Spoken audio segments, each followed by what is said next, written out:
topics, or ideas, what you consume influences who you become. On the Mind and Matter podcast, we learn together from the best scientists and thinkers alive today about how your mind-body reacts to what you feed it. Before starting Mind and Matter, I spent 10 years in academia doing scientific research. I got a PhD in neuroscience where I focused on neuroendocrinology and the neurobiology of behavior, and before that, I specialized in molecular, developmental, and evolutionary genetics. I use my scientific background to help parse and translate the information that guests share on the podcast. In addition to the podcast, I write long-form written content inspired by the show where I integrate what I've learned across episodes. I also have a free weekly newsletter where I provide you with upcoming guests, share links, and provide commentary on scientific studies and research that I'm reading, and more. Visit mindandmatter.substack.com to find all of my content. If you're getting value from this content, please consider becoming a paid subscriber to the Mind and Matter Substack. For just $5 a month, you'll get early access to episodes and other content, full episode transcripts, and I'll prioritize answering your questions in emails and the comments sections. You can also support me by checking out the links in the episode description to my affiliate partners who make various health and wellness products that I use and enjoy myself. You'll receive a discount and help support the podcast that way. And if you want the benefits of a paid subscription, but it's not in your budget, simply sign up for my free weekly newsletter, send me an email, and I'll give you a complimentary paid subscription. Word of mouth is the best way to help the podcast grow. So if you like what I'm doing, please share your favorite episodes with family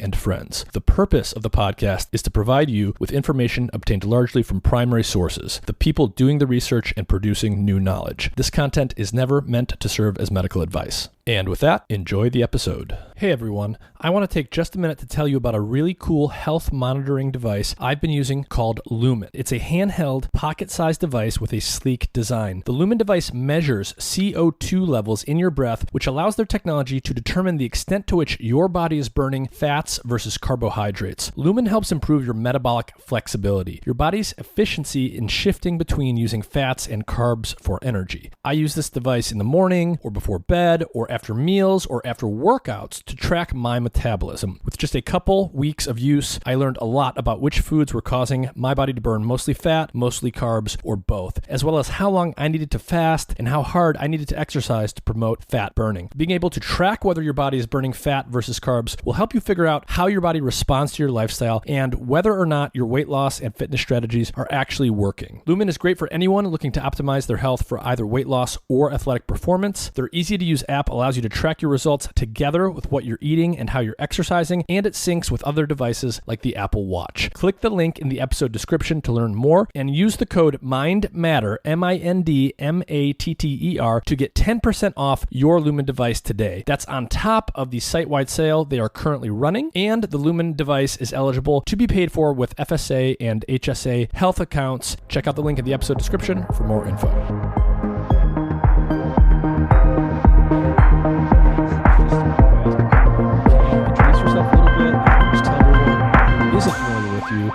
Who you are and what your lab studies? Sure. So my name is Robin Carhart-Harris. I am a professor of neurology and psychiatry at the University of California, San Francisco. I study psychedelics and how they work in the human brain. I use brain imaging techniques to look in the human brain under these drugs and also before and after.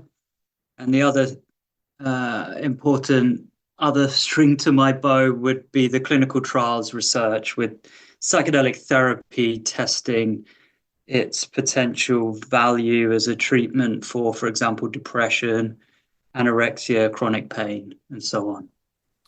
Yeah, and so you're very well known as one of the major players in the psychedelic science realm. A seemingly simple question that I want to start with, but which, people disagree on and people have different views on, is what are psychedelics? How do you define that term, and how are you going to use it here today? Yeah, it's an important question. These days I go with a double-barrel definition, and that actually probably speaks to my kind of more general approach to mind and brain. And so one barrel focuses on the brain action and on the pharmacology. And I would be inclined to define classic psychedelics as compounds that have some appreciable activity as agonists at the serotonin 2A receptor. So very, very technical there. but it's quite a crisp and precise definition of what many people would call the classic psychedelics or serotonergic psychedelics. And it points to the pharmacology and a specific serotonin receptor subtype, and that these drugs will stimulate that receptor. But that's not enough because, as a colleague said to me once, Pedro Mediano, the brain is only as interesting as the mind. And he's absolutely right. And so just pointing to the brain and such specific pharmacology isn't going to tell you why Humphrey Osmond came up with the term psychedelic, which means psyche revealing or making manifest or visible the psyche or soul. Some people say mind, but soul is the most literal translation of psyche. So what's going on there? Well, it's referring to something psychological, something subjective.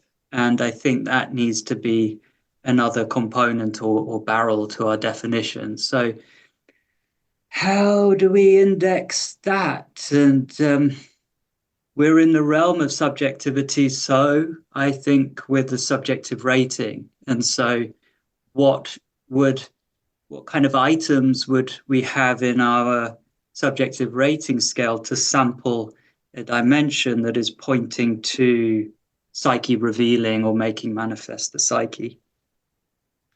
And what I've been learning, because I have put this question to empiricism, to developing an operational definition of psychedelic, what I've been learning is that the classic psychedelics seem to be differentiable from near neighbor compounds like, for example, ketamine or MDMA by two dimensions principally. One is the visual quality of the classic psychedelic experience, and more specifically, for example, the induction of geometric patterns, most vividly seen with eyes closed. They can also sort of color perception with eyes open, distort, things that you're looking at, but with eyes closed, very clear, very crisp, very elaborate, very complex. Often they have a fractal quality, but geometric visions, but also more complex forms, more complex visions of scenes, of people, landscapes. So there's a visual component, that's one dimension, and the other one is insight, psychological insight. So a sense of being able to see aspects of the mind, the psyche, that ordinarily aren't so visible. And we can have items like, I'll name one from my scale in development. Ooh, I experienced insight into the nature of my environment. That one surprised me. But two others, I could see deeply into the human mind. And the other one, I could see especially deeply into my own mind or psyche. I have found that those items will pass between the classic psychedelics, where a good example might be psilocybin, LSD, DMT, and near neighbor psychoactive compounds like MDMA and ketamine. They seem to load onto other dimensions, which are also very interesting, but they're loading more reliably onto those other dimensions, things like, a sense of being dissociated from one's body, ketamine, a sense of all-embracing love, MDMA. They load onto there more reliably, significantly more reliably than they'll load onto these classic psychedelic dimensions. So, as I've heard and I say these days, there's a time to lump and a time to pass. And I think there's been maybe a little bit too much lumping in the psychedelic space for a while, where we've been a little loose and lazy with the term psychedelic, in my view. So I'm coming from an agenda where I think there is value to pass a bit here and dial in our precision in terms of our definition of psychedelics. Some would say, yeah, you mean classic psychedelics. Yes, I mean classic psychedelics, but I think they're the quintessential psychedelics, the prototypical psychedelics. And I think there's value in that passing.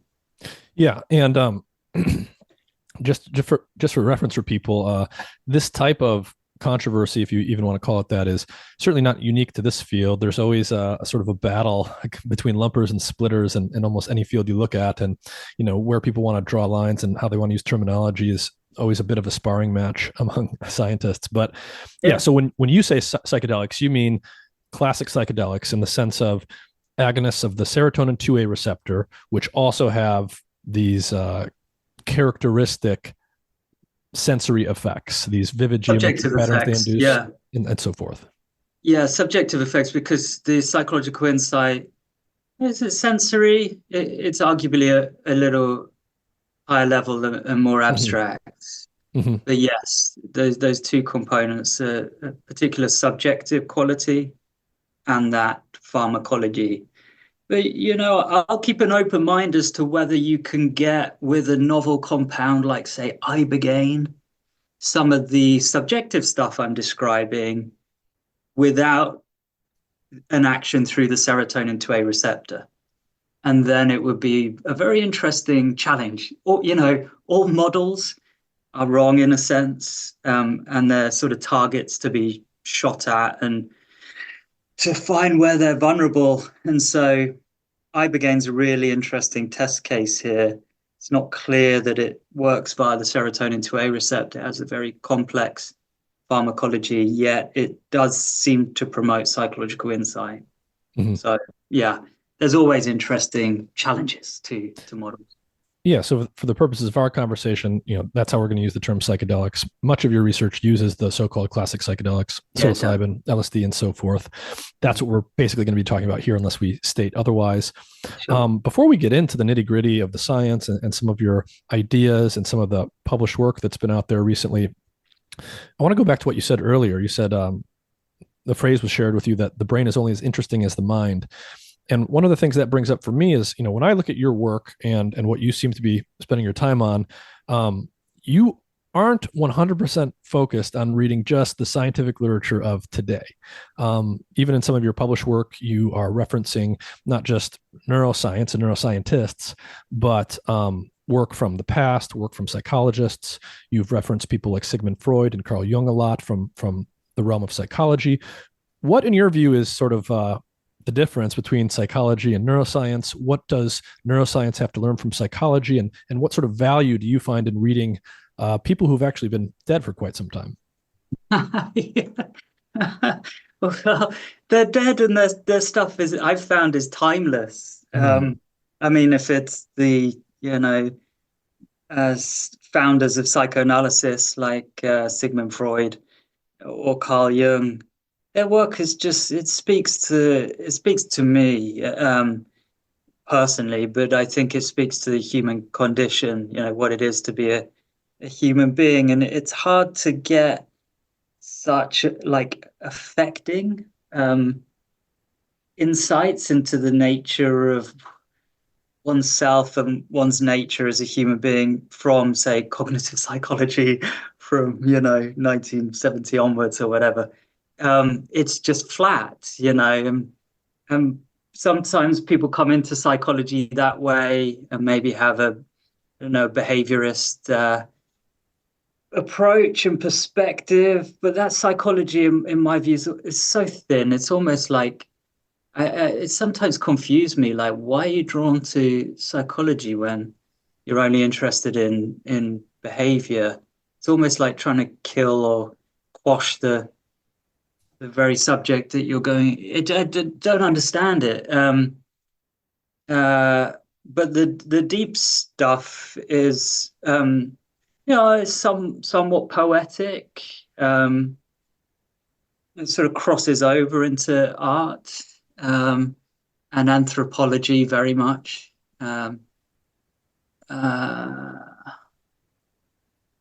And it speaks to me. And so, when I want to understand something as difficult and complex as how psychedelics work or the nature of mental illness, I have to go to that stuff because it speaks to me, it resonates. And it's like nourishment. That resonance I listen to and take very seriously, and tend to think in time we'll start to better understand its biological flip side as well. As difficult as that is, um, I think it's doable, it's achievable. Hmm. And, one of the things we'll talk about today is how we understand the action of psychedelics in terms of brain function. So for those listening, right, I've done a lot of episodes on psychedelics. We're not necessarily going to take the time in this one to go over all of the basics or the psychedelics 101 stuff. We'll do the best we can. But, I want to talk about some of your work looking at whole brain changes in response to psychedelics, how psychedelics are affecting the dynamics of the brain, how that compares to other drugs, how it compares to psychiatric conditions and things like this. There's two things that are related that feature in your work. One is the concept of functional connectivity between different brain regions, and the other is the concept of entropy or complexity. Can you give people just sort of a basic breakdown of what those two things are? Sure. Yeah. Functional connectivity would be, in a sense, the temporal synchrony of activity across time in spatially separate regions or networks. So, take a region at the front in the frontal cortex and another one in the back of the brain in the visual cortex. If you're looking at that activity across time, is it fluctuating or oscillating in temporal synchrony, going up and down together? And if it is, those regions are functionally connected. They might be anatomically somewhat separate. They might not even have a clear one-to-one synaptic connection. But if their activity is going up and down in sync, then we say they're functionally connected. And that's functional connectivity. And there's many different flavors and ways to sample functional connectivity. It comes in sort of various forms or flavors, depending in a sense on how we parcellate up the brain into bits, spatially separate bits. And then entropy or complexity is referring to the it's used in an information theory sense, where it's referring to, in a sense, the amount of potential information carried in a signal. So, for example, if that signal, brain activity signal, is going up and down in a very predictable, that's important, predictable way, the information held within that signal across time is somewhat redundant. There's nothing new. It's going up and down in this very predictable way. That would be an example of very low entropy signal. Nothing surprising. No uncertainty from us as we come in and sample that. Mm-hmm. So the signal is very ordered. It's very predictable. It has low entropy. That's right. And people like that translation to disorder. And it sort of works. It's related to the translation into thermodynamics, where entropy kind of has its origin. At least like when it was first thought up, it was applied in that sort of applied way to thermodynamics and systems being heated up, and how the molecular arrangement of, say, molecules within a system or space might become more disordered with, say, increasing temperature, or if the system's just left to itself, it will degrade over time, and that's the second law of thermodynamics, or entropy increases in closed systems over time. So those things are kind of related, but actually the information theory definition of entropy, which in a sense, even though it's a bit anthropomorphic, in a sense is uncertainty. It's our uncertainty as we come in and sample something. And if the system is more entropic, we're more uncertain. Yeah. I see. So if you sample some brain activity at any given time point, if that brain activity is very ordered and predictable, you know, you can sample it at time 0 and you can predict what's going to happen at time 1. That would be a state of high order or low entropy. Yes. And if all that activity became more disordered, you wouldn't be able to predict what's going to come next from what you just sampled so well. And that would be a state of higher entropy. That's right. And can you give us a sense? So obviously you use multiple types of tools to measure brain activity, things like EEG, things like fMRI. When you measure brain activity at sort of a gross scale with tools like that, can you give people a sense for how entropy tends to change in different states of consciousness, just basic normal states like being asleep versus being awake, being anesthetized versus being awake and very attentive? How does brain activity tend to change in terms of how ordered it is across those normal everyday conscious states? Yeah, sure.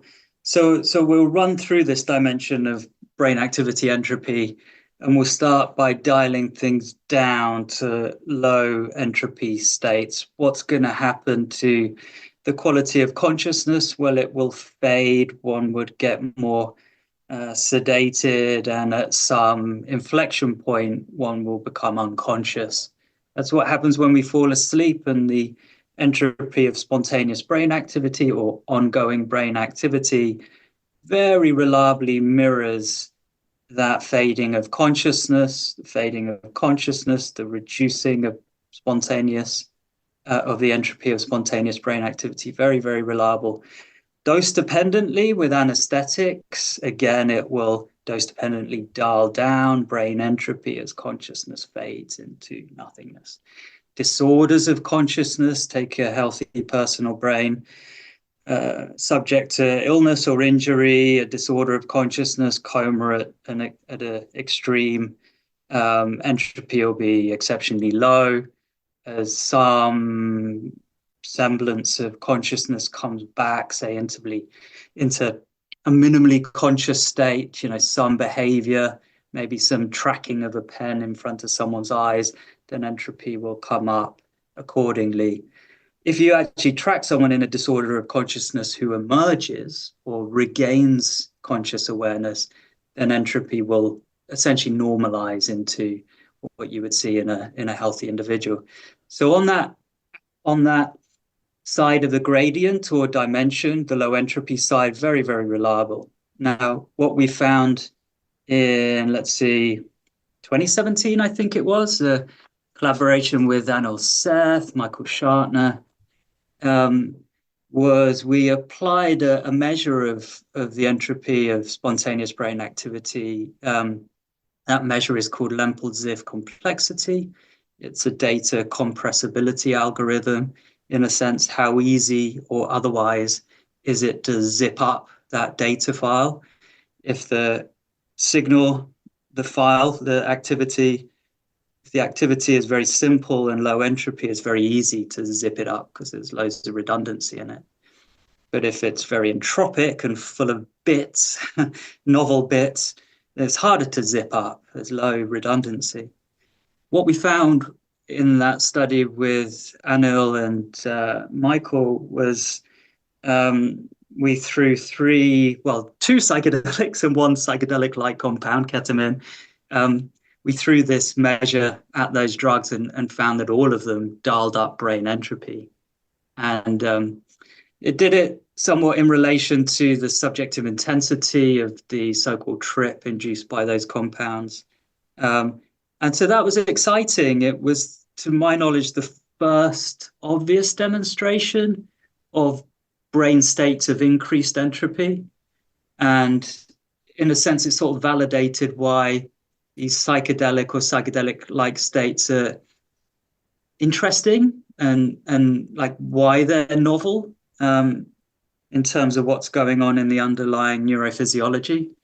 That was a sort of validation of an earlier paper, an idea of mine called the entropic brain hypothesis, first put out in 2014, which was based a lot on intuition that brain activity might exhibit this increase in entropy, that systems would become less ordered and more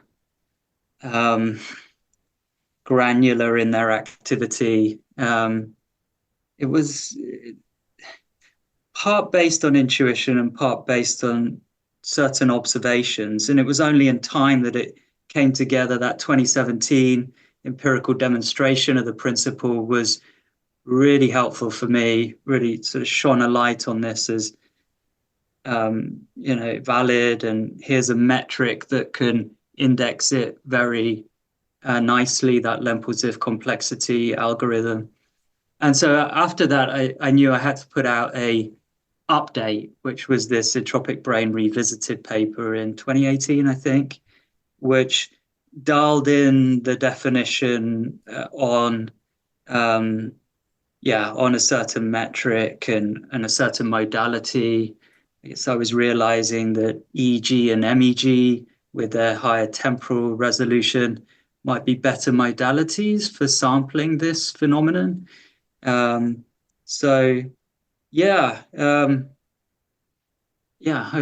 that's helpful. Yeah. So to give people a sense for this, if we think about waking up from being asleep, say, when we fall asleep, there's multiple stages of sleep. When we're in so-called deep sleep, forms of non-REM sleep, one characteristic pattern that you see in brain activity is measured by things like EEG are the slow waves of wave sleep. So these would be large, sort of slow, synchronous oscillations of brain activity that you can pick up across the cerebral cortex, and they're ordered and predictable. So you would say that's a low entropy state. The activity is very ordered. You are, if not unconscious, you are sort of minimally conscious. The contents of your consciousness are reduced or less vivid compared to being awake or in REM sleep, say. And then as you transition into something like REM sleep, where vivid dreams are much more likely, and then to the waking state where you're awake and conscious, you tend to see a more disordered pattern of activity. There aren't as many big synchronous waves. It's harder to predict what comes next from anything you might measure, and that would be a higher entropy state. That's right. And sleep is that nice example, because you've got deep sleep, non-rapid eye movement sleep. Generally speaking, not much content. Sometimes you get a bit of sort of paradoxical dream material coming in, but when you do, there's probably some kind of pseudo REM coming in. So that complicates the picture. But generally speaking, no content in deep sleep, in non-rapid eye movement sleep. Come up into dream sleep, into rapid eye movement sleep, rich content often, emotional material and things to see and to explore in dream sleep, in rapid eye movement sleep, higher entropy. And just as you say, when you wake up, even more so as you're actually, processing sensory information, and it's very rich and granular coming into the sensory organs and into the brain. Yeah. So, So I've pulled up here for people watching the video version, the Entropic Brain Revisited paper from Robin. We're just looking here at a simple sort of cartoon schematic for some of these concepts. And can you walk us through this a little bit, Robin? So if I'm hearing you correctly, basically, we imagine that the brain can exist with a spectrum of activity patterns. They can be highly disordered. They can be highly ordered. When we're sort of in a normal waking state of consciousness, we're right at the middle zone here. Sort of a medium amount of entropy, a medium amount of order versus disorder.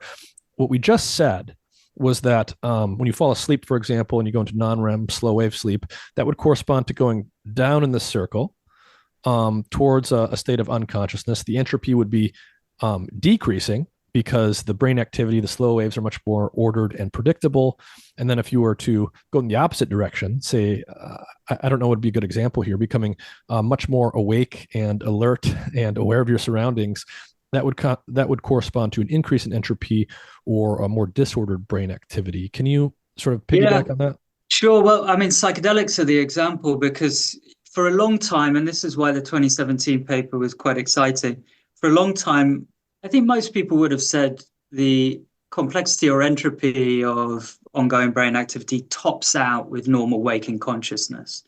And yet we found that there are these drugs and these states, the psychedelic states, where the entropy is higher still than its high level in normal waking consciousness. So that was quite an insight, and that was quite exciting. It was tempted to say things like, well, people say of the psychedelic state that it's a expanded state of consciousness. Maybe this is why they say it.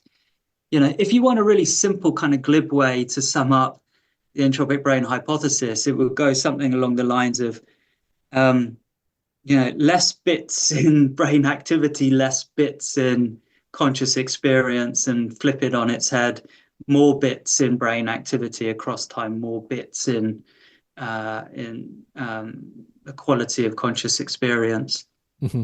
So, go ahead. Oh, well, I was just going to say, if we take this at face value, so psychedelics tend to increase entropy, the amount of disorder that you would measure in brain activity. As you take a higher and higher dose of a psychedelic like psilocybin, say, you get more and more entropy, and the contents of your conscious experience in some sense become richer. But eventually, in your schematic, you've drawn a threshold here, and you've got unconsciousness that you get sufficiently high up with sufficiently high entropy. What would that correspond to in this view of things? A high dose 5-methoxy-DMT experience. Yeah.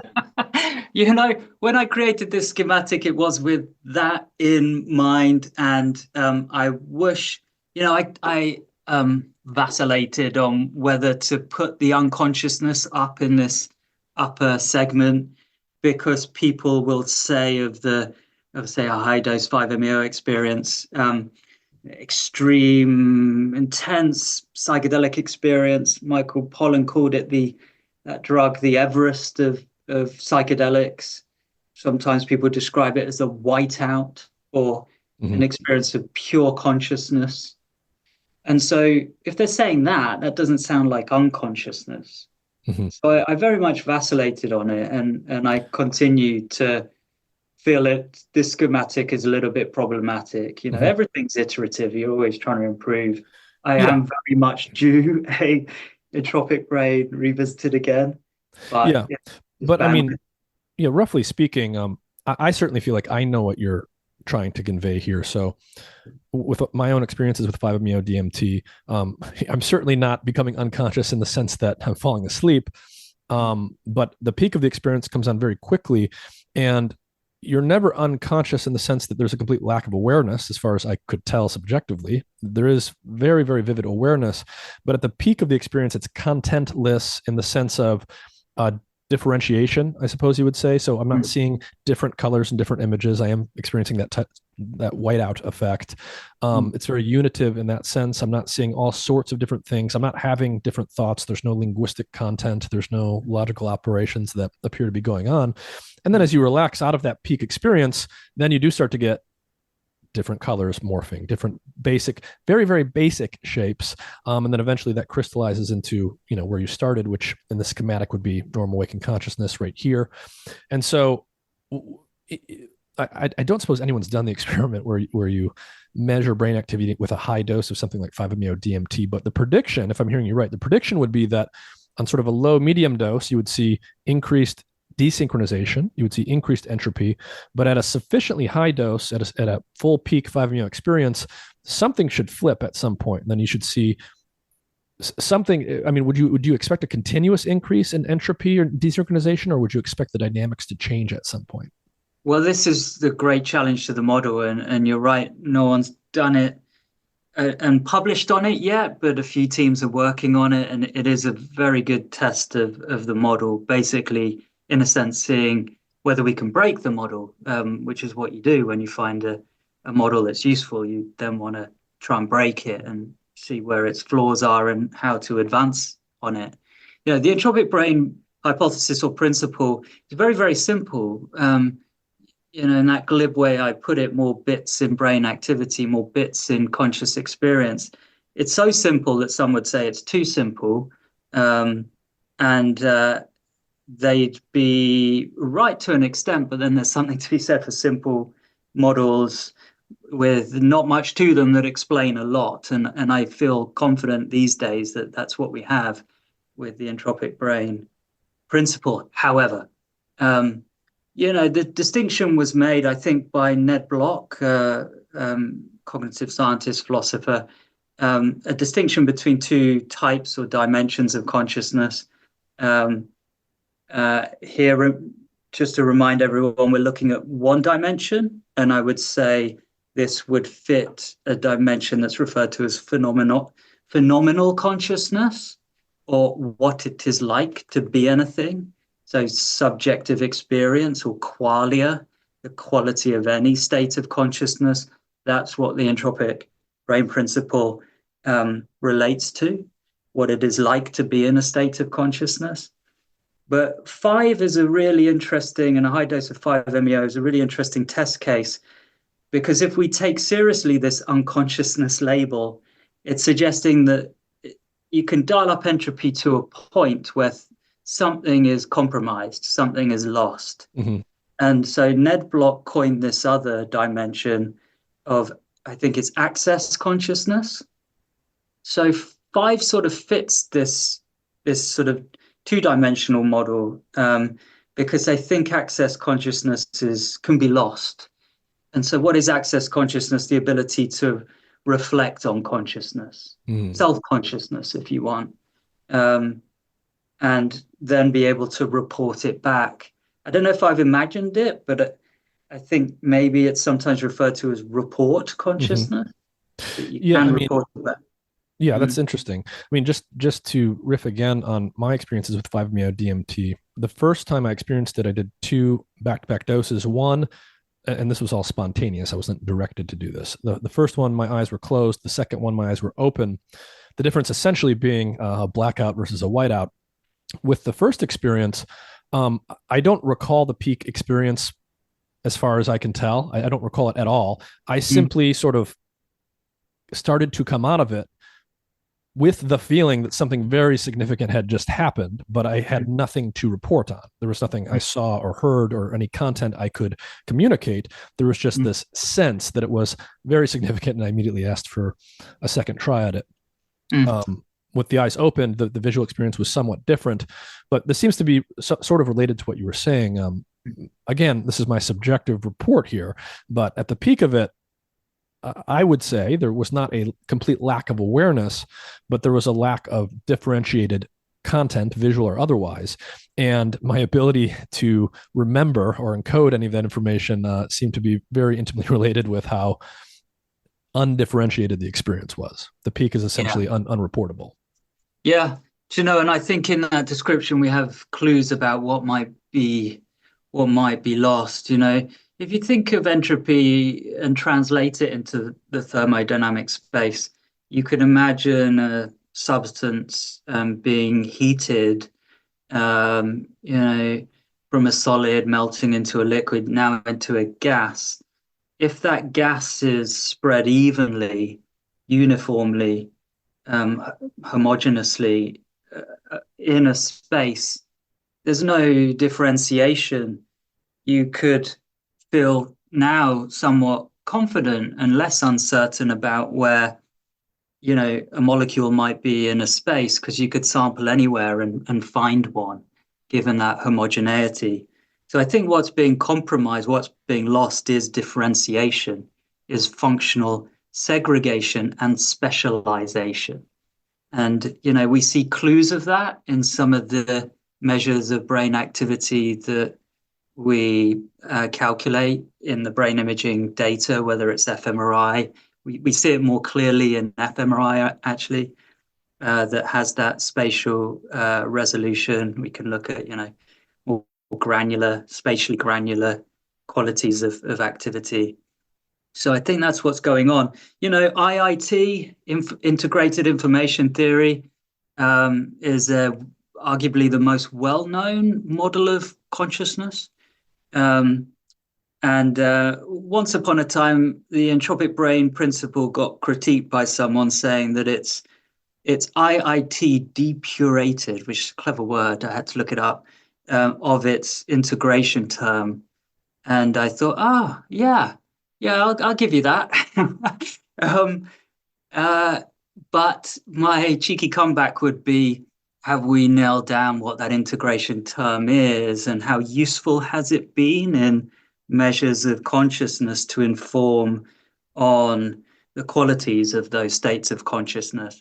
I wonder whether 5-MeO could be a really good test for elucidating what that other component is that isn't covered by the entropic brain principle. And I suspect that it's related to what the likes of Giulio Tononi, who came up with integrated information theory, were intuiting when they coined that other component, the integration component. I think integration, segregation, functional segregation, is going to be key. And I think the ability to stitch things together and differentiate is what is compromised with these, very extreme psychedelic states like you can achieve with a high dose of 5-MeO. So it's sort of like a hunch that there's something to find there. Mm-hmm. So going back to this cartoon schematic of the entropic brain model, normal waking consciousness is in the middle. If you take a dose of a classic psychedelic, you're going to move up, increase entropy. So basically a high dose, a heavy trip would be something close to, or maybe even breaching the divide here, where we have what you call this critical zone. So that the higher the dose, the deeper the experience, the higher the entropy. And then coming out of the experience would correspond to relaxing back towards the middle, increasing entropy. One thing that we will come to and probably discuss more, but many people have experienced, is this concept of having a heavy trip or a difficult trip, being stuck in the trip in some sense, and then having your attention directed towards something right in front of you. Touch the ground, hold someone's hand, something like this. This is the concept of grounding in the world of psychedelic therapy. Would that correspond to someone being relatively high up here on the entropy side, going up the scale, and then being brought back down a little bit by attending to something right in front of them? Yeah, I think it's very likely, and actually we have some brain evidence for it now. Some we got from a MEG study, which is, what's that? It's like super EEG. What's EEG? It's like the swimming caps, that people wear, and you're recording the brain's electrical activity through the scalp.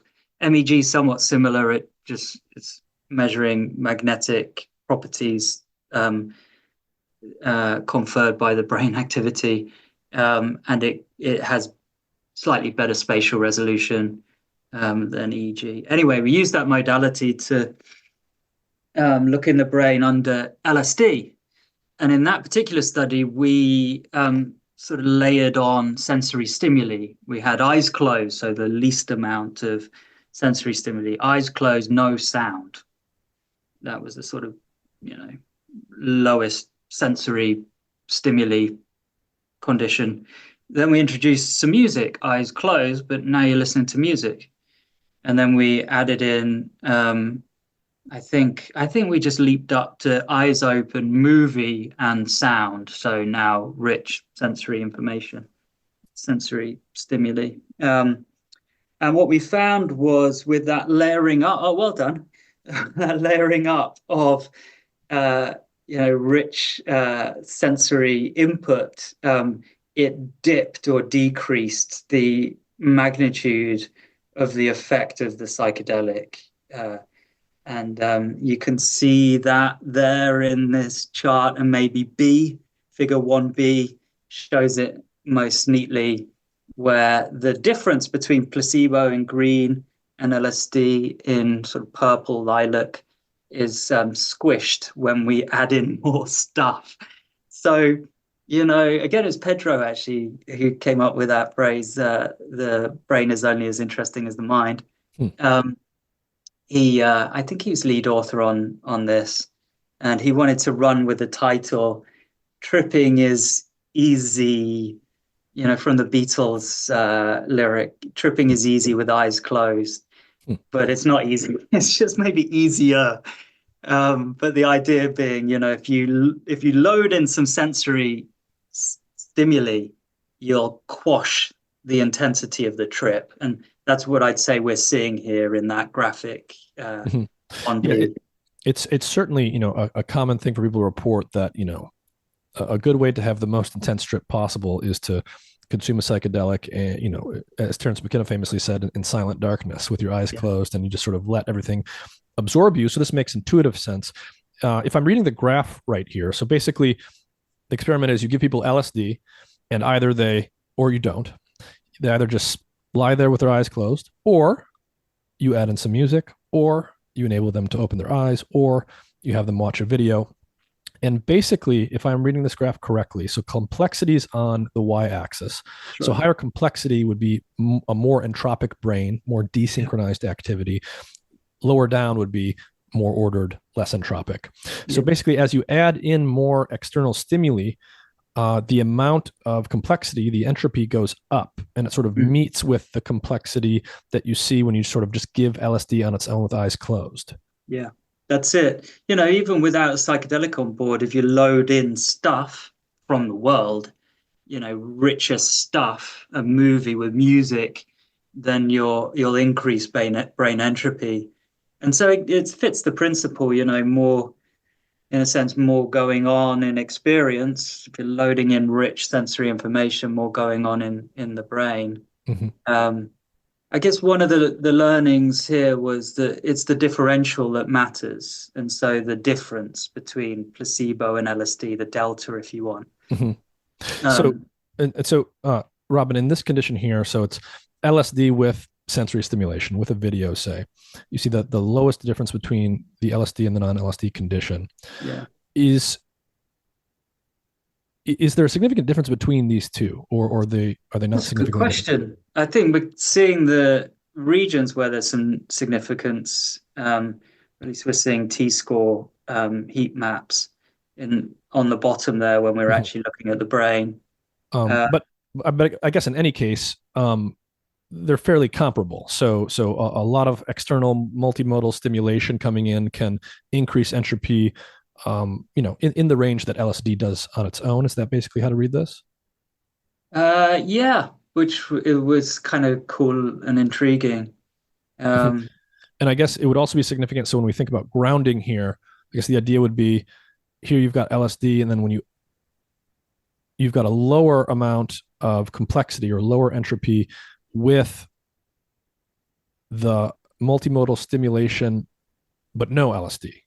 So the idea is that an external stimulus would sort of pull you down the complexity axis. Exactly. In terms of the difference, the difference between normal waking consciousness with that amount of sensory stimuli going on and tripping with that amount of sensory stimuli going on, the difference there's not much in it,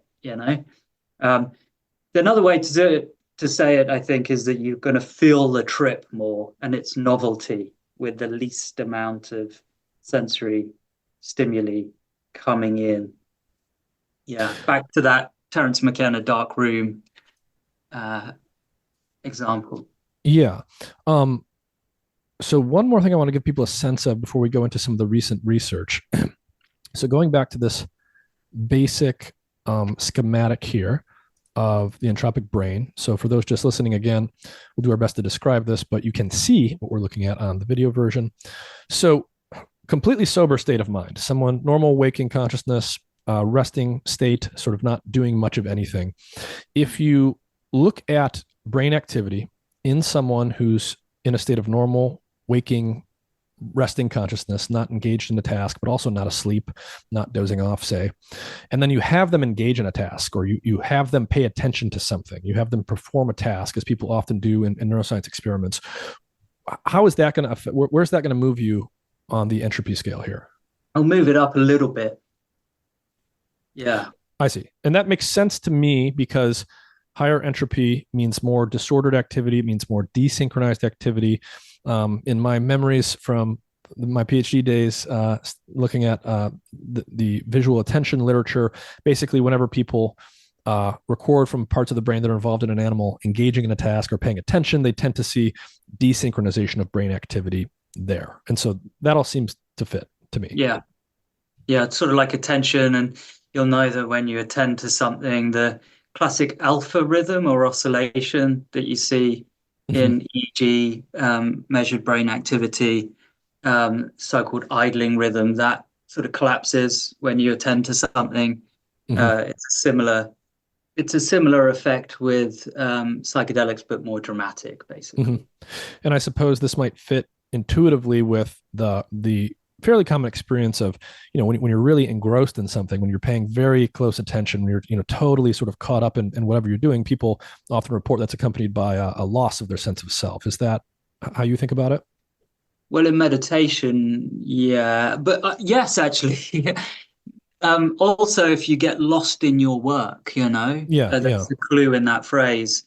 Certain systems that are especially active when we're sort of idling and daydreaming, like the classic default mode network, that activity in that region, which is ordinarily sort of in a sort of background way very high, will dip down when we attend to something. So yes, that's true, seen through the lens of fMRI, but also seen through the lens of EEG, where we would see a drop in alpha oscillations when you attend. Yeah. Mm-hmm. So compared to a state of quiet waking, psychedelics tend to increase entropy. Yes. Attending to something, engaging in a task will tend to do that, perhaps not to the same magnitude or exactly the same way. And then, so I would imagine that taking something like a sedative or certain other drugs probably would take you down in entropy from quiet waking. Can you give some examples of that? Oh, well, very much. Yeah. When I first was describing the entropic brain principle, we started with dialing down into that low entropy side of the dimension, and it's very, very reliable. It's dose dependent. It also tracks with, level of consciousness and disorders of consciousness. So that's right. Sedatives will drop it down. Now, talking about interesting test cases, we talked quite a bit about 5-MeO. Another one which had needed to be thrown, this metric, this model needed to be, that test case needs to be thrown at this model, was stimulants, because there wasn't Yes. an example of it. And recently, there was a nice paper, first author Connor Murray, last author, I think, Harriet DeWitt, I think out of Chicago. And they tested two other psychoactives, not psychedelic, but psychoactive. One was THC, that's going to it's going to get you stoned, and dose dependently as well. So that was neat, as in there's more than one dose. And then methamphetamine and different doses. So this was a really important test, because one of the sort of points of uncertainty, maybe critique about the entropic brain principle was, is it really indexing, the richness of conscious experience, or is it indexing some generic arousal thing? When you're tripping on a psychedelic, you're more aroused. Maybe that's all it is, in a sense. You're just So, engaging with whatever's popping up in the trip. yeah, yeah.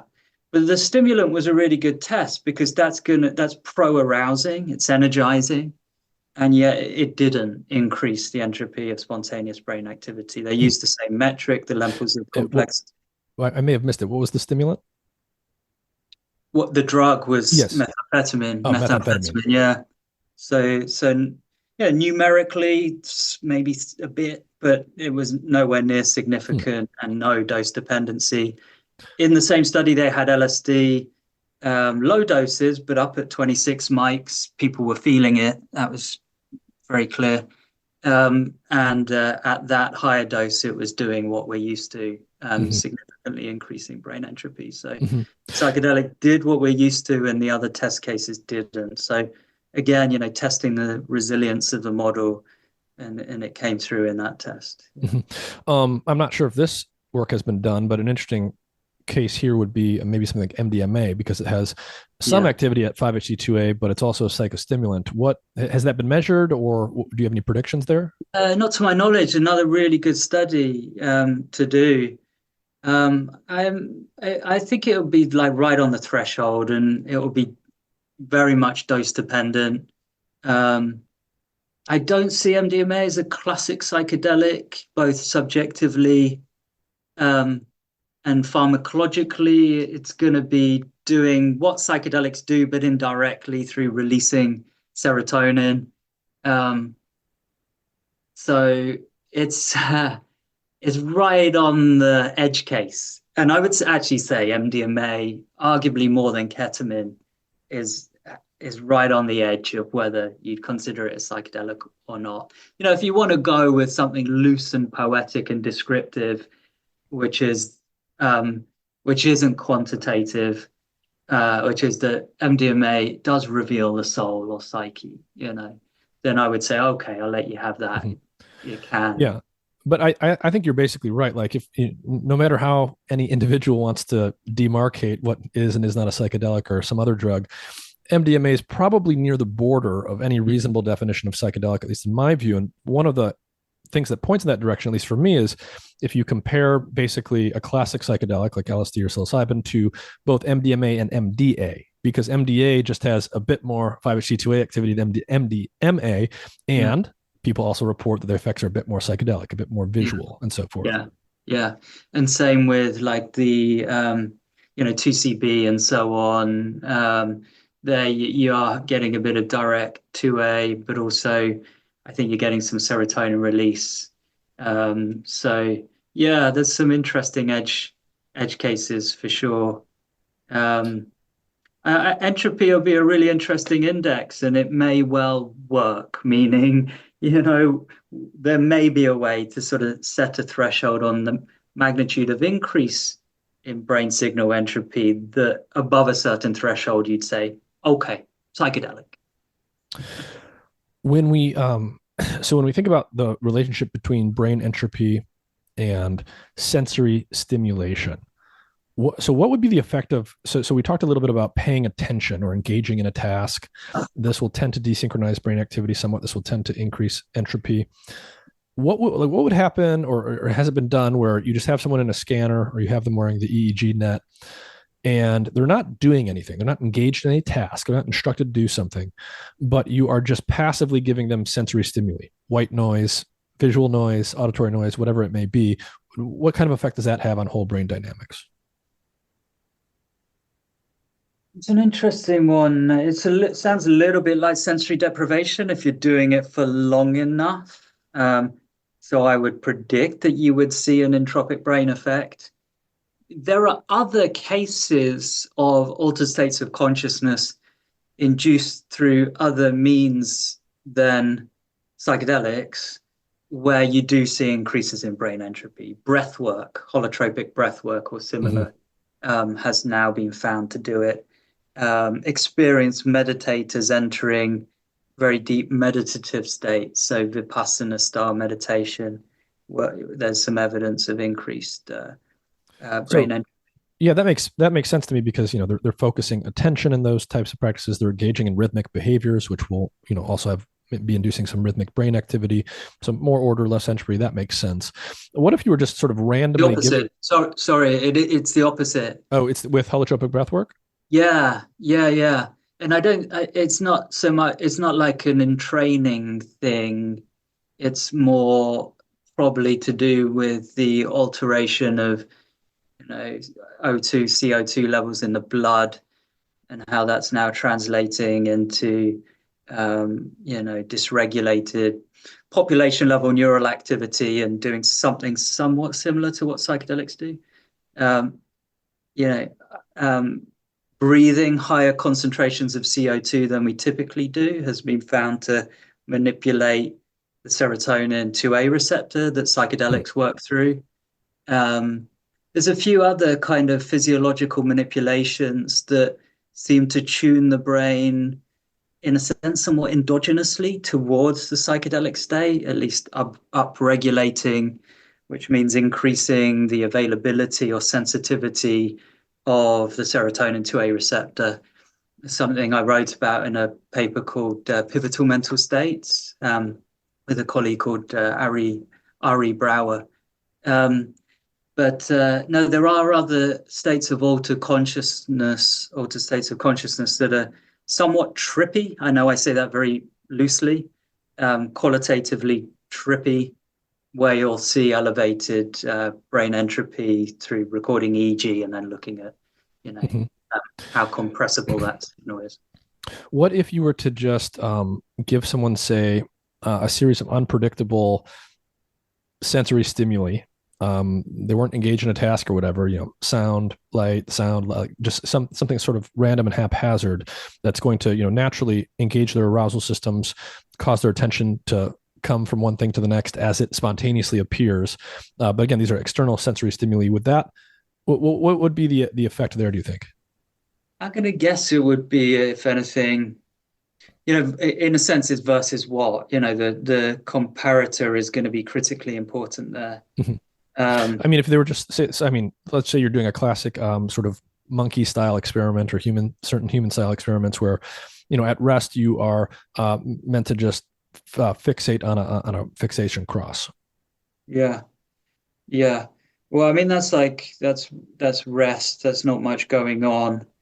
That would be a relatively low entropy state to then loading in any kind of rich sensory information.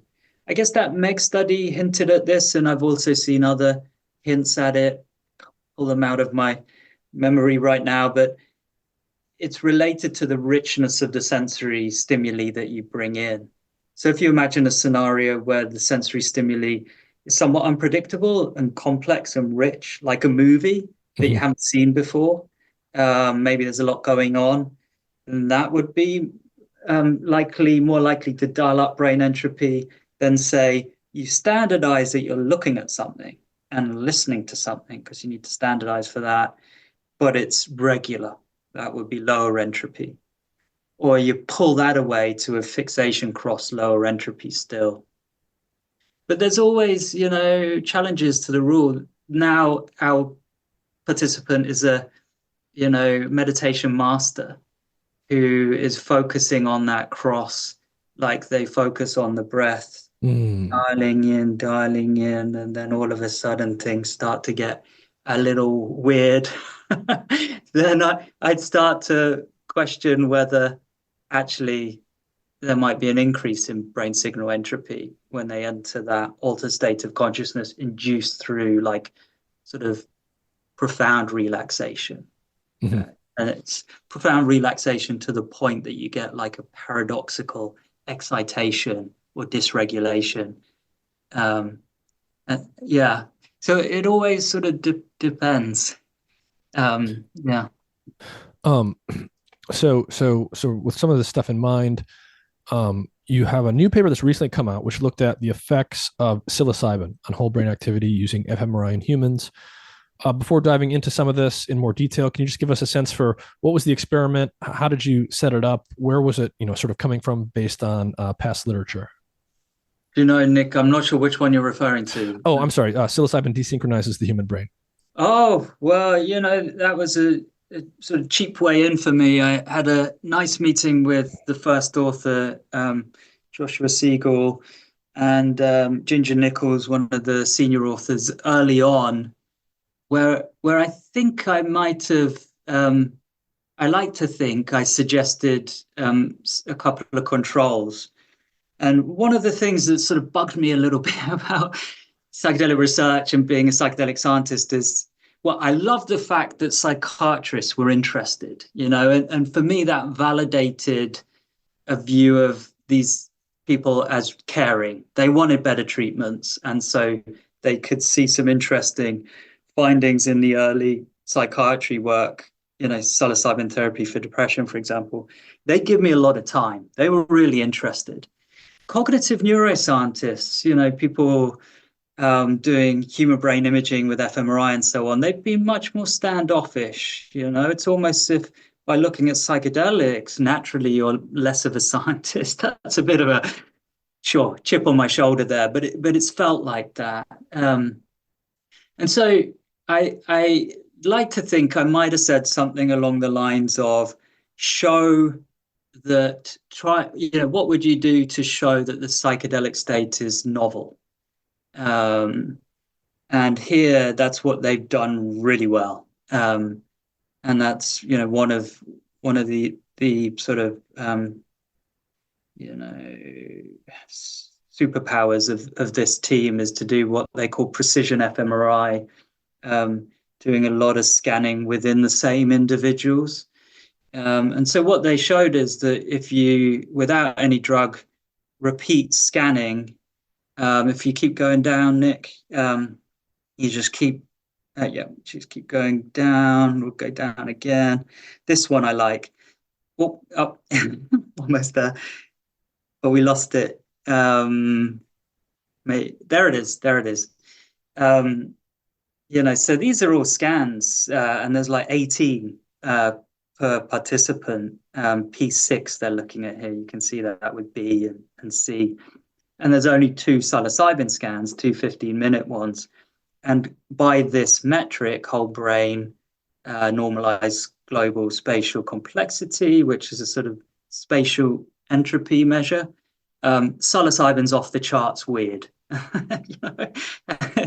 And those are the two red blobs.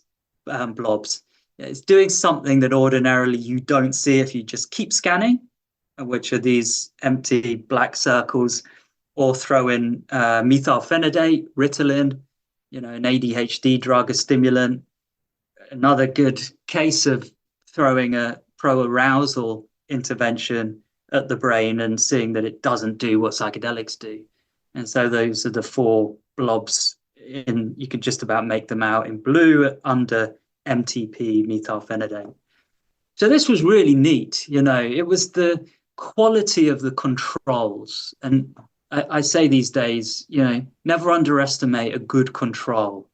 I think we're seeing that more and more in the psychedelic space, is that if you're a little loose on your control, people are going to really, fly into this with, fierce, baring their teeth and tear it to shreds. So there'd be a special viciousness to that, in the psychedelic space in particular. The experiment here, if I'm reading this right, hearing you right, so basically people should imagine, okay, you're going to get into an fMRI scanner and you're going to do this many times over a course of a study. So they're going to scan you again and again and again and again. Several scans where they're just in there, they're not given a drug, and they're just in the scanner, sort of a baseline condition. And then for some number, you get methylphenidate. So that would be Ritalin. So it's a psychostimulant drug. And then you get another series of scans where you're not getting anything. And then you get a couple psilocybin, and then again, a series where you're not getting anything. And so, Robin, if I'm reading this correctly, and tell me if I'm not, so the y-axis is a measure of complexity. So how much entropy is in the brain signal they're measuring. So going up means higher entropy, going down means lower entropy. Baseline conditions, you're at, I'm just going to call it a middle level. When they give you methylphenidate, which is Ritalin, it actually goes down a little bit. And this I think is what you were mentioning before, Robin. It's a psychostimulant. It's giving you arousal, and yet it's not increasing entropy. It's decreasing entropy. Yeah, I think maybe on average, numerically, it might be a tiny bit down, but not really. It's close to baseline.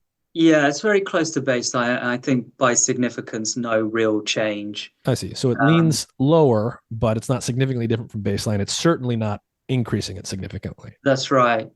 That's right. And yet, then our two, psilocybin scans come along, and all of a sudden that level of spatial complexity or entropy, the bittiness of the independence of activity spatially, heterogeneity of activity is going up markedly with the psilocybin. The brain is becoming spatially more bitty or granular in its activity. Another question I was going to ask you, but I think the answer is implied here, is, when you have people just passively lying in the scanner, these things are famously kind of claustrophobic. Under baseline conditions, people might start to daydream or even doze off a little bit. But the fact that the methylphenidate doesn't cause a big deviation here from baseline suggests that when they're not given any drugs, they are not falling asleep, say. Oh yeah, definitely not. And with psilocybin, definitely not as well. And what they did in this study, what we've done historically, is we'll also measure peripheral physiology, so breathing with a respiration belt, heart rate. So we can put these signals in as well to further demonstrate that the effect is in the brain above and beyond any sort of peripheral physiological changes that otherwise, one could argue is potentially behind the brain change, that it's some, non-functionally meaningful physiological change that's driven the brain change. But they did certain measures to control for that, and still the big brain change came through. Yeah. I see. And then the other, another piece of this paper is that you did some experiments, which I think these are the ones here. So the idea here is that you're not just going to passively give people psilocybin and scan their brains. Now there's going to be, they're going to get psilocybin or not, and then they're either just laying there doing nothing, or they're actually engaged in a task. Can you set this up for us? What was sort of the purpose behind setting up a task like this, and why did you set things up the way that you did? Yeah, I'd say it's kind that you're saying you, because sorry, the whole team. I came in at the beginning and the end for this, and at the end it was mostly to say, really cool guys, well done. So yeah, it's Josh Siegel doing all the hard work, but why would they do this? It's very similar to the what we did in the MEG study, and it's again testing that grounding. I mean, it's there in the title there, grounding effects. It's looking at how you might manipulate brain function with something more familiar than a psychedelic, get people to do a cognitive task of some sort. You see how the task itself will change brain activity. If we're looking at baseline here, a bit of a change according to this metric, whole brain functional connectivity, bit of a change with the task. It's dipping that whole brain functional connectivity when they do the task. And then I think what we're seeing with the psilocybin is there's a step magnitude greater effect of the psilocybin relative to the task. In a sense, the psilocybin is having a much more marked effect on brain function than the task itself. And actually the task gravitates people back to a quality of brain activity that is more similar to what you see during baseline with no drug. So the task. So at rest, psilocybin is taking you up. The bar here is tall. So that's more, a bigger change in functional connectivity. Yeah. And then when you have them on psilocybin, but doing the task, whether being at rest, this bar here is basically the same height as the baseline no psilocybin condition. Yeah, it's bringing them down. It's bringing them down. It's grounding them. And the most stark difference is that big tall bar in white in the middle, psilocybin rest, where according to this whole brain functional connectivity metric, it's really high, really big increase. And then you compare methylphenidate, more modest psychoactive compound isn't going to so profoundly alter consciousness, and quite a modest difference between whether they're resting on that drug or doing the task on that drug. Yeah, so it looks like engaging in the task across the board decreases this change in functional connectivity. Yeah. I'm not sure if it's significant in the methylphenidate condition. I don't think so, yeah. Numerically it does, doesn't it? But the real stark difference is psilocybin rest, where there's this big increase in global functional connectivity, and then they map it in the brain images above. And this is really important as well, because this has been a point of debate in the field. The areas that they saw increase consistently across the different metrics are areas that we've seen. I say we, I mean my colleagues at Imperial, across different psychedelics, psilocybin, LSD, DMT. And the regions that seem to be most impacted by psychedelics are what we call high-level transmodal cortical regions and networks. It includes the default mode network. It's not exclusive to just the default mode network, but high-level, evolutionarily expanded in our species, recent cortex that we've got way more than other species, cortex that expands within a lifetime from being a human baby into an adult. So it's this high-level cortex concerned with processing, arguably species-specific functions like abstract thinking. It's those regions, those cortical regions, that are most impacted by psychedelics, and they saw that very clearly in this body of work. I see. So in parallel, so they do these, you engage in a task or you're at rest, both with and without psilocybin, and we see this pattern of functional connectivity change. So it's like a pattern by which the extent to which different brain areas are talking to each other changes. And Yeah. then in parallel, there's this measure of complexity or entropy. Can you walk us through this one? Yeah, it's very similar. Those two metrics are quite closely um, related, and yeah, it's a similar kind of picture to my knowledge. But you're putting me on the spot, and I'm not so sure now. Um, I think with this particular metric, it looks more consistent rest versus task under drug, whereas under baseline, throw in the task. I guess this, if it's a more like a complexity entropy measure, um, it's showing that it's especially sensitive to the task here at baseline. Yeah, so Um, basically they engage in the task. This goes up. That means higher entropy, more desynchronization. yeah, And and then with yeah, this with with solid, psilocybin, it's higher here, which my interpretation is that's like similar to what we saw before. So they're at yeah, rest, they're not doing the task. Psilocybin increases desynchronization, known finding, but then they have them do the task on psilocybin, and desynchronization goes up more. yeah, yeah, and it seems if that it's difficult to know if that difference is significant. I don't think it is. I just think they're showing difference versus difference, but within psilocybin, I think it's comparable. I think it in this particular case with this particular metric, it seems to be suggesting it's desensitive, it's insensitive rather, to whether you're resting or doing the task. Mm-hmm.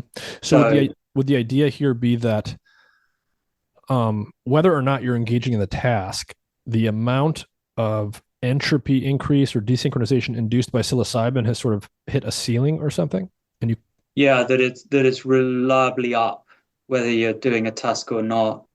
So I mean, I don't know if they say this in the discussion, but they might say it's a more fundamental action of the drug that over and above whether or not you're doing a task, this will just be up because it's a really fundamental action of the drug. mm-hmm. That might be, compare it to methylphenidate, which is looks markedly lower. I And see. it seems to me that if you were to sum up, rest task baseline, it looks significantly lower than psilocybin, where it's Mm-hmm. So like, significantly one increased. thing that was confusing to me about this is, so on the one hand, I was thinking, okay, the psilocybin, it's probably, it's a sizable dose. They're having a psychedelic experience. So that's a pretty powerful stimulus. The task is, it seems to be relatively easy. It's not like they're playing, chess against the grandmaster or something. And so maybe sort of, if there's a tug of war in an attention sense, the task is going to be weaker than the psilocybin trip or something like that. But they're able to complete the task nonetheless. So on the one hand, from an attention desynchronization perspective, it was not surprising to me that the task, either didn't increase or mildly increase desynchronization, because psilocybin gives you desynchronization, attention and engagement give you desynchronization. So you would expect those two things to travel together. But from the perspective of the grounding interpretation, this one was a little peculiar to me because I would have expected the task bar here to go down if there's a grounding effect. Yeah, it doesn't fit the grounding effect as clearly as the other one. The other one seems to show, a marked change, task versus rest, and this one less so. That said, when you go to the maps, it looks as though you've got the rest and task at the top, that you've got more. Sorry, the maps that we were looking at in that previous. Oh, the maps. Yep. Yeah, yeah, at the top. Yeah, it's more of a spatial effect. Those heat maps are more spread in B with rest than task, but I see. I guess when you whole brain it doesn't come through as significantly different, presumably because those bars are quite even with psilocybin. Yes, and Yeah, I suppose too, like if there's sort of large scale functional connectivity differences with and without psilocybin, and also modulated by the task. If this complexity or entropy measure is a whole brain measure, um, it's sort of you're averaging together like everything all at once, but there's spatially local changes that probably go in different directions, different regions. Yeah. Yeah. Yeah. But one thing that's coming through consistently is the regional distribution of the effect, and it keeps being in that high level transmodal cortex, across the metrics, very marked impact with the psilocybin. And I've got to be honest, that was quite nice to see. That was Mm-hmm. validating of the past work that we'd done with psilocybin, LSD, and DMT. I think that's going to be a reliable principle going forwards into the future. Mm-hmm. And are those regions, so these sort of multimodal higher level association cortices, are these ones particularly rich in the 5-HT2A receptors, or is there some good biological reason why we would expect them to be involved? Yes, they are. Yeah, yeah. They have a disproportionately high expression or density of the serotonin 2A receptors. Yeah. So in terms of, I think you hinted at this before in our discussion of 5-MeO and some other things, but what do you think is sort of what is next for you guys, slash, what do you think are some of the key experiments that you would like to see next in terms of testing the entropic brain principle? Yeah. Well, we've focused a lot on the acute action and the principle when you're tripping. But of course, psychedelic medicine is still on this upward trajectory despite the recent setback with the FDA decision on MDMA therapy for PTSD. And so that's a slightly different question. Sure, we're going to want to know how the drug works when you're under its influence, but we also want to know how the brain might change before and after a treatment. And so the entropic brain principle ties in there. And the short story would be to say that it seems as though there is a subacute, or after the event, the trip itself, carryover of change into, weeks and say a month afterwards, where you're seeing something like a semblance of what happened under the trip. I've used the snow globe analogy for the entropic brain principle. You shake up a system, a snow globe with all these granular bits of pretend snow. And when it's in the trip, they're all over the place. It's really entropic, it's really disordered. But imagine that our snow globe now is more like the actual Earth, and it's not someone shaking the thing up, but a snowfall. And imagine this, before the snowfall, the landscape is very jagged, very peaky mountains and sharp valleys and troughs, so cold and icy that there's not snow as such, it's just jagged, hard ice. Then if you're going to warm that landscape up, you'll go through a snowstorm at a slightly warmer temperature. And so snow will form and fall on the landscape and smooth it out. And then with further heating, you're going to melt a bit of the snow to smooth out some of the gaps between these peaky mountains. And so you've got a smoother landscape. It's less peaky, less trophy. Now, I know that's abstract, but as a metaphor, as an analogy, I think something like that is what's happening in the brain. You're freeing up dynamics that were too, the formal term is canalized, but even that's a metaphor. Hmm. A canal, dug into the earth where the Yeah. water only flows in one direction. Yeah. The deeper the canal, the easier it is for a snowball to get stuck in that one canal. Yeah, or a molecule of water is going to be stuck in there and flowing in only one direction. Or you go in there with a human being and you can only swim or move in forwards or backwards. So you're constrained, right? And whereas if you flatten the landscape, you're unconstrained and things free up and the dynamics free up. And that model, again, very simple, but I think that model will hold going forwards. We've seen bits of evidence from fMRI that hint at the validity of that model. It's a little early to call it a principle, but I think it's a useful model going forwards. And definitely needs to be tested more. Mhm. But it's useful, I think. I want to go back to the default mode network. This ties into concepts like the ego or the self. Gets into things that span neuroscience and psychology. So, starting on the neuroscience side, what is the default mode network? What are the regions that compose this network? And can you give people just maybe a short summary of what sort of this field has generally found with respect to the default mode network and the action of psychedelics? Yeah, I'll give it a shot. It's called the default mode network because its activity levels, its metabolism, its glucose consumption is very high in an ongoing kind of background way. It's always high. And then it dips when we engage in something, again, back to that grounding thing. Where is activity going to dip a bit in the brain when you focus on some cognitive task? Well, it's the default mode regions.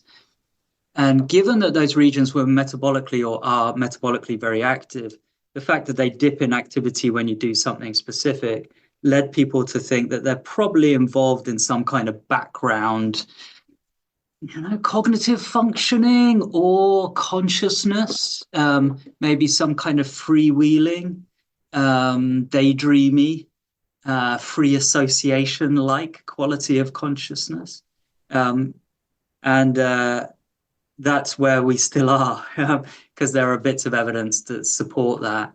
So that's kind of, why it's called the default mode, because you sort of, when you enter that, you're always those regions, and they include the midline regions like the posterior cingulate cortex, sort of middle center cortex in the brain. It's hard to describe in layman terms without showing an image.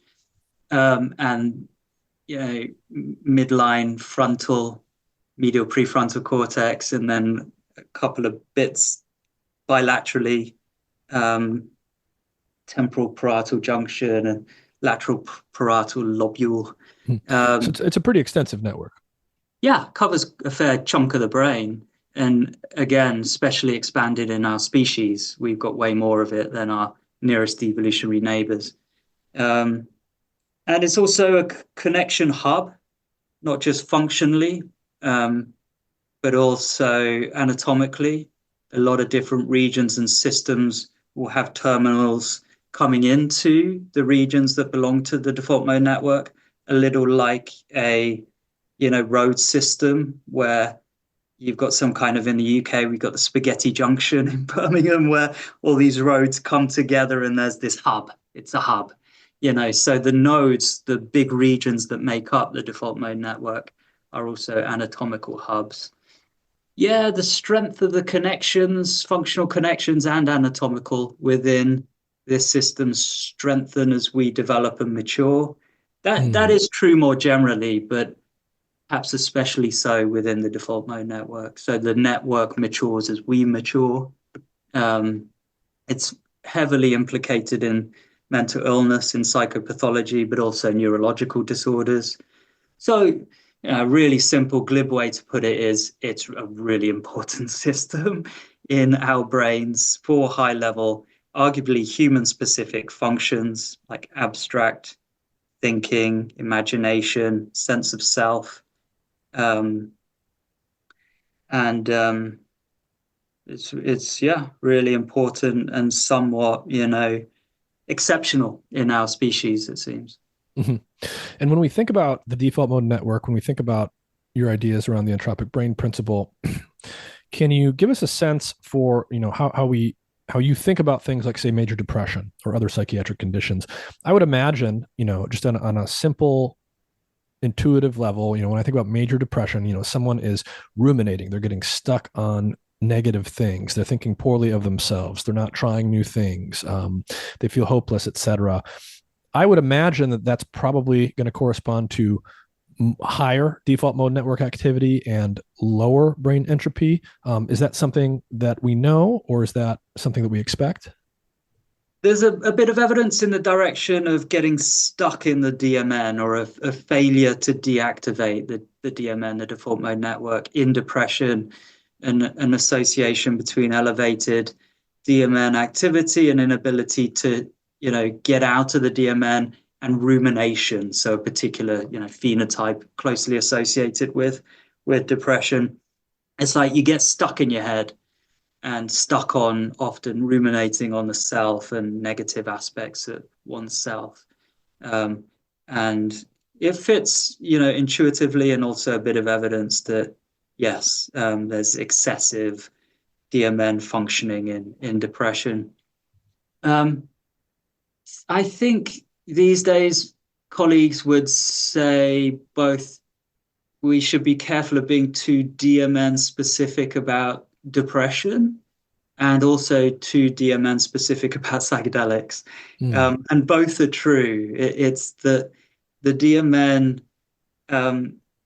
rules that seem to apply to the DMN, whether we're looking at psychopathology, mental illness, or we're looking at the action of psychedelics, don't hold for just the DMN. So, for example, back in 2012, when we did the first resting state fMRI study of the psychedelic, psilocybin, published that in 2012, we put some focus on disintegration within the default mode network, and suggested that maybe that relates to ego dissolution or ego disintegration. That isn't, these days I would say that isn't wrong. It's just there's arguably more to it than that. It might be a bit too simplistic, a bit too DMN centric. There are other systems that also break down under psychedelics, and the magnitude of that breakdown relates to ratings of ego dissolution or disintegration. So I'm just a little cautious these days about pinning too much on the DMN. Yeah. And I want to ask you something that, I'm thinking of that phrase that you shared early on, that the brain is only as interesting as the mind. And, I want to just ask you, what is the mind? Is the mind strictly limited to the brain? Is the mind what the brain is doing? Or is it not limited strictly to the brain? How do you think about what the mind and subjectivity are, and where they actually come from? Well, let's be honest, it's a really vague construct, but we use it all the time. When we are using it in ordinary parlance, we're typically referring to subjective experience. But there are things that the brain does that arguably aren't so much of the mind. I mean, keeping us breathing, or basic autonomic functioning through brainstem nuclei, that you wouldn't so obviously associate that with mind. I think when we go to mind, we're referring to something somewhat holistic, incorporating a fullness of subjective experience. I think we're relating it especially to phenomenal consciousness, or what it is like to be. There's something. It's a very lumpy term. It incorporates a lot, but sometimes there is a time to lump, and it's useful. So it covers a lot. I'm trying to think of turns of phrase that say something about mind. Unconscious mind is a sort of, I don't know why I went there, because it's a really problematic term. Because if taken too literally, it's referring to loss of content. And in psychoanalysis, that's not what's meant. It's more, stuff of the mind that is latent and not necessarily manifest. Mm-hmm. There's all different flavors of mind that we could go to. It's a very rich one. Yeah. So when we think about, so obviously one of the most striking aspects of psychedelics are their subjective effects. Major area of interest here among everyone, people just watching from the sidelines, as well as people in the scientific trenches on this stuff. There's a lot of interest in figuring out to what extent are those subjective effects actually necessary or important for some or even all of the therapeutic benefits that psychedelics seem to bring for things like psychiatric conditions like depression, PTSD, and so forth. And there's also efforts to say, well, that might not be the case. Perhaps we can engineer next generation psychedelic derivatives and things like this, which, you know, we've subtracted out the subjective side of it, but we still retain the therapeutic benefit. I know this is certainly not settled science, but what do you think about this issue about, you know, creating non-psychoactive or non-psychedelic derivatives, the efficacy of the subjective effects of psychedelics? Do you have a strong opinion here, or a way to start thinking about it that you think is useful? I guess I do have a strong opinion. One should always be careful with strong opinions. But the opinion that I have is that the quality of the subjective experience is arguably the best predictor that we currently have for therapeutic outcomes. So, for example, emotional breakthrough experiences, emotional catharses, when measured, are strongly and reliably, meaning across studies, predictive of, say, drops in depressive symptom severity with psilocybin therapy for depression. So that's what we've got. That's evidence. It's just because of certain, I guess, cultural perspectives and values within psychology and psychiatry, that those subjective measures are sometimes looked down on and considered, you know, less scientifically rigorous than, say, I don't know, behavioral measure, or better than that, you know, an objective biological one. I would say this, that things like the emotional breakthrough experience, emotional catharsis, or psychological insight, which we also measure now and find is robustly and reliably predictive of therapeutic outcomes. It's a matter of time, and maybe we're there already, until we can give a satisfying account of its underlying neurophysiology and neurobiology. And so in time, maybe we'll borrow more from that than we will referring to the qualities of subjective experience. But that won't change the fact that at the moment, you know, those are the most reliable predictors that we have in human beings, which is, you know, the species that we are and that we're most interested in and that we're trying to treat. So it's a little absurd at times, I find, that we weight rodent behavior ahead of human experience. And what do I mean by that? This idea of non-psychedelic psychedelics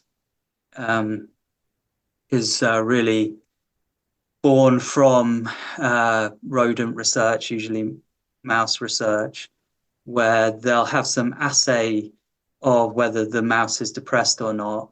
You know, something like whether it's exploring its maze or space. You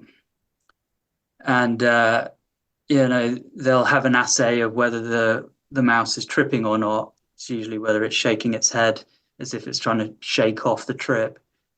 And then, you know, if they give a drug that doesn't make the mouse shake its head, yet after having given the drug, it's moving around in its maze more, they'll say, we have a non-psychedelic. Psychedelic, they won't use that term because they know it's nonsensical. Yet it's antidepressant-like in its effect. And honestly, I just take it all with a massive, you know, dose of skepticism. It's just so much that happens in preclinical neuroscience doesn't translate into human beings. And we've already got pretty clear and compelling evidence for things like the trip mattering in human beings. So in a sense, what the hell is going on here? It's a bit absurd, but you know, there's a lot of people banging that drum and raising money, setting up companies and so on to develop these non-psychedelic psychedelics. Why would they do all that? Well, wouldn't it be convenient if we could do away with this problematic, trippy stuff and then get the good multi-billion pound therapeutic stuff, and do away with all that hippy dippy psychedelic stuff, and still have our blockbuster money spinning, therapeutic. And I think that's what's going on. Yeah. There's also the fact that this is a round peg, psychedelics, hitting this square hole, and it isn't a good fit. The system isn't used to this psychedelic therapy thing. Is it a drug? Is it a psychotherapy? Oh, it's both. Have you shown that it's both? Oh, no, we haven't. We just all assume it. So, you have this tricky situation where it's a paradigm challenge on multiple levels. It's hard to blind for psychedelic therapy trials, and people are highlighting that and saying maybe this is all some kind of placebo phenomenon or super placebo phenomenon. That's a thing that can be addressed. There are different ways to address it. But that's another reason why it's a paradigm challenge, because it's exposing, for example, things like the inherent limitations and weakness of the gold standard way of assessing new treatments, the double-blind randomized control trial. What do I mean by that? It's exposing the myth of blinding integrity, that people don't know what they're on when they're given something.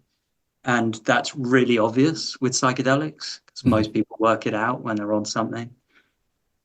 And, I know I'm covering a lot here, but there is a lot here. One of the issues here is that if there's functional unblinding, if you work out what you're on, that is a problem. If what then happens is it activates your prior expectations that this is a good thing that you've got and it's going to get you better. Yeah. And that would be the expectancy effect, the so-called placebo effect, the positive expectancy effect. So what do you do with that? Because that thing is the snake oil phenomenon. It's believing through some storytelling, some salesman up on a soapbox saying, come on, everyone, take this magic potion. It's going to cure all your ailments. So is that what this is? There is the way to address that is to measure some of the components here. So snake oil, if it's inert, shouldn't do anything to the important systems implicated in, change from illness to wellness. So the snake oil shouldn't change brain function. So that's a thing. That's now going into the mechanisms and the question of how does this work, which we should remind ourselves is why we have the double-blind RCT in the first place. It is to control for the possibility of a snake oil phenomenon. By having a control, which is a snake oil control, a placebo where you're controlling for the snake oil phenomenon, the positive expectancy phenomenon, which accounts for a good chunk of therapeutic improvement. But that placebo shouldn't have as marked effect on brain function as a truly effective, potent therapeutic. Mm-hmm. And so through better assaying, through better measuring and sampling of candidate mechanistic processes, we can demonstrate that psychedelic therapy is above and beyond a snake oil phenomenon. It doesn't take a double-blind RCT, which is inherently flawed, to do that. And it's a bit point of some frustration is communicating that to people. They don't always get it. They've sort of reified the double-blind RCT as something, even more important and essential than a mechanistic test to control for the snake oil phenomenon. Mm-hmm. And when I say there are other ways to demonstrate, mechanisms than a double-blind RCT, they're not ready to hear it yet and consider it. There's another way to address it, which is measure expectancy, a priori. Yeah. So you're coming into a trial, good practice, you tell people what they might get, and then you measure what they're expecting in terms of how that intervention would impact on their mental health. And there's a good way to do it. And when you do that, and we did it in one of our previous trials, you can then see whether those who have really high expectations are those who do really well with psilocybin therapy. And what we found is that it didn't hold. In fact, numerically, it was those who had more modest, lower expectations that actually had the best response of all. It was really surprising. I didn't expect that, but that's why you should measure things, because surprise is the essence of learning. Yeah. Yeah. I'm surprised at how few people mention that approach. Why don't you just measure expectancy? Yeah, it's sort of an obvious thing, but people don't do it. Instead, they sort of work around it, trying to get cute with active controls. I think that's good. You can do that. That's good too, but just measure expectancy. Others are getting cute with knocking out consciousness and giving the drug, but that doesn't solve things, because you could sort of eclipse the underlying mechanism that's important. If part of the assumption coming in is that the trip is important, then why should the drug alone work? You just wouldn't expect that. So it's not the right test. So there's things to work out in this space, but I often bring it up because I'm a mechanistic person. Ultimately I'm trying to answer how things work, but also when you're trying to communicate to people why that's important, it's not always easy. So sometimes I go off on one a little bit about why it's important. No, it's maybe an imperfect example, but I bring it up because it's a sort of potent example. It might be steel manning the principle a little bit. But, you look at life expectancy across time and you see that massive, hockey stick inflection around whenever it is, 1850 or whatever. What happened then? Well, germ theory happened then. We worked out that people get sick because of little things, whether they're microbes, bacteria, or viruses. But there was a mechanistic realization that then translated into, we need to keep our water clean. We need to be more hygienic and around all aspects of things, surgery, childbirth. And through that, mechanistic realization of what, in a sense, kills people and makes people sick, we could have such a profound impact on something as basic and important as how long people live for. And I wonder whether, I know it's very lofty, but I wonder whether something similar could happen in mental health, that it's so smudgy, so much debate, so much uncertainty about what it is and what's going on when people are unwell psychologically. But if we could work it out, and find an intervention that is really on target, that really hits the core denominator of suffering, then maybe it could have an impact like, how germ theory and realizations there had an impact on longevity. Yeah. Building on your notion that there's a sense in which we're trying to fit, square peg in a round hole here, because, psychedelics are a new beast for the whole drug approval apparatus of the government. It's not merely psychedelics, at least with the MAP studies that people are talking about right now. It's MDMA-assisted psychotherapy. It's not merely a drug.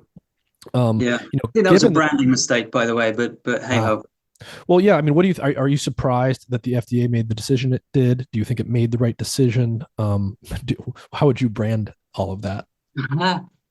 Well, my perspective is I was disappointed for those who worked so hard on that.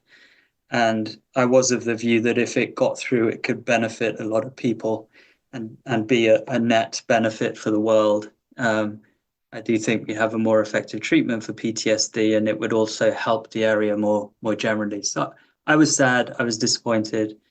And I think the advisory committee were influenced by some political interference and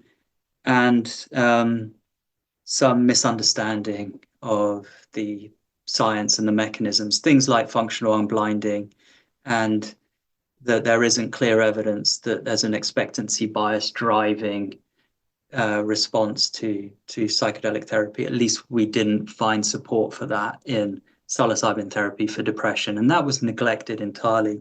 Instead, they just saw functional unblinding and naturally assumed, therefore, expectancy bias and snake oil phenomenon. And I don't think they were right to do that. So, yeah, I don't think they read the science right. I don't know, behind the scenes what the politics were. I think there was some sort of anti-capitalist lobbying around the advisory committee event that was too easily heard and not seen as a conflict of interest. And I think that's a shame. By what I've heard since, it seems as though that lobby was heard and not seen through for what it actually was. So that's disappointing. I do think it's a bump in the road. And while it could be crippling for the unfortunate people at the center of that specific effort, I do think the area more generally is still on an incremental rise and will have learned a lot from what happened there. And when I said I think the assisted psychotherapy tag was a branding problem, it's easy to be annoying and play Dr. Hindsight like that. But I did feel that for a long time, that it's placing too much emphasis on one side of the coin. It's saying all the drug does is assist psychotherapy. But then you're telling that to the FDA, who don't assess and license psychotherapy. So, yeah, that as a strategy didn't work. And also, is it even right? My view is, and it's a bit like my philosophy with mind and brain, I try to hold both sides equally because they're essentially just the two sides of the same coin.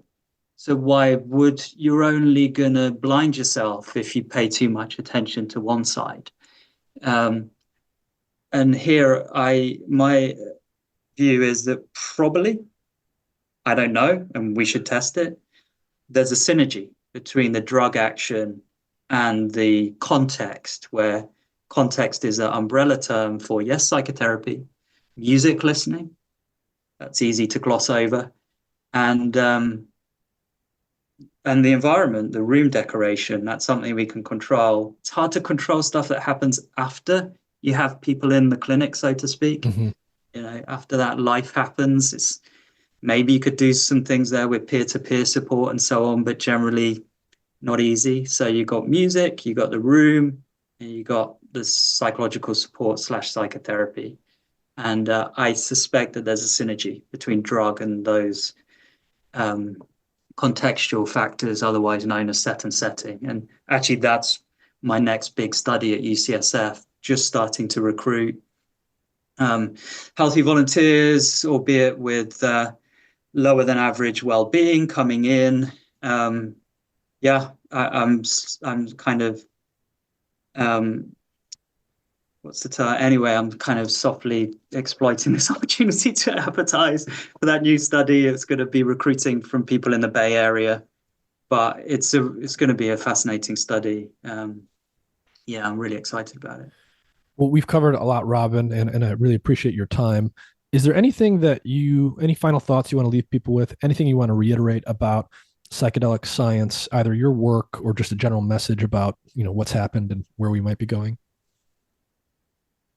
Well, I'm just I love what I do. I feel so lucky to have made it work. It wasn't easy. It was damn hard, and it was sort of mission impossible for so long.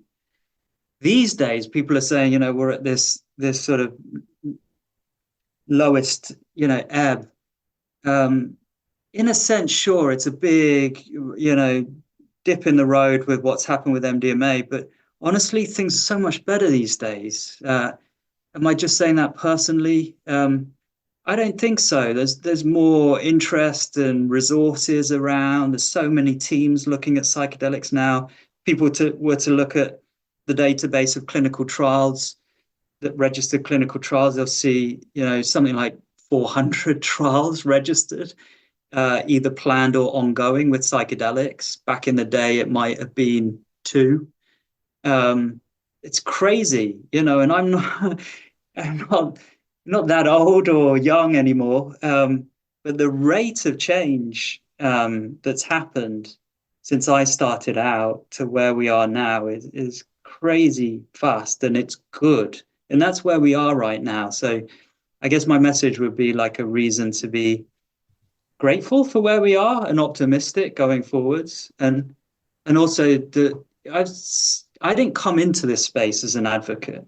I didn't, I hadn't treated myself with psychedelic therapy and, it saved my life. That's not my story. I guess I was pulled in through a deep intrigue into the mind and the brain. And then on the job, I realized how positively transformative psychedelic experiences, managed in the right way, could be for people.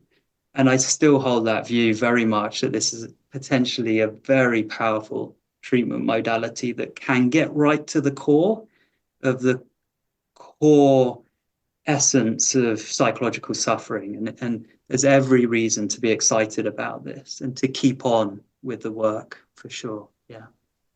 All right. Well, Robin Carhart-Harris, thank you very much for your time. And I look forward to seeing what you come out with next. Thanks, Nick. Been a pleasure.